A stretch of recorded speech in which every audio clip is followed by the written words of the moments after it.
అంటే అక్కడ రేవంత్ రెడ్డి సపోర్ట్ కావాలి, ఇక్కడ చంద్రబాబు సపోర్ట్ ఉంటే అక్కడ ఖాళీ చేయించలేడు జగన్. అంతే కదా. జగన్ ఎందుకు బెంగళూరు పోతున్నాడు? ఇదివరకు హైదరాబాద్లో ఉండేవాడు క్రిందసారి, గుర్తుంది కదా. ఇటు ఎందుకు పోతున్నాడు? రీజన్ అదే.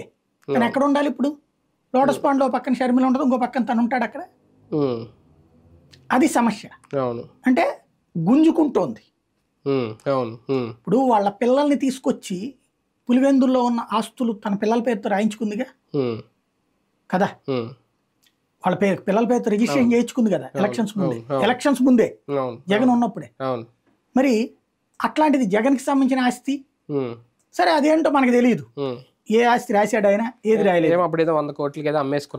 అది మనకి తెలియదు. కాకపోతే అటు షర్మిల వాళ్ళ కుటుంబం ఏమంటది, లేదు అతను ఏమి ఇవ్వలేదు అంటది.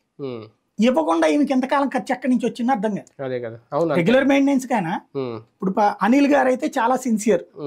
ఆయన ఈ బోధనలు చేస్తే వచ్చే డబ్బులు తీసుకొడతాను, అతను చాలా సిన్సియర్. నేను కనుక్కున్నాను. అనిల్ ఏదన్నా ఈ ప్రార్థనలు చేసిన చోట అది ఉంటది కదా, ఆ డబ్బులు అక్కడ ఉన్నటువంటి పాస్టర్లకి ఇచ్చేస్తాడు. ఇతను తీసుకోడు, అతను సంపాదించేమి ఇవ్వడు. ఈఎంఐ ఇదే డబ్బులు ఎక్కడి నుంచి వస్తున్నాయి మరి? ఏమీ లేదు, అన్నేమి ఇవ్వాల, రోడ్డును పడేస్తాడు. పోనీ అమ్మాయి ఏమైనా వ్యాపారం చేస్తుందా? లేదు కదా. మరి ఏమైనాయి? కానీ ఇక్కడ జగన్మోహన్ రెడ్డిని రాజకీయంగా ఓన్లీ షర్మిల టార్గెట్ చేసి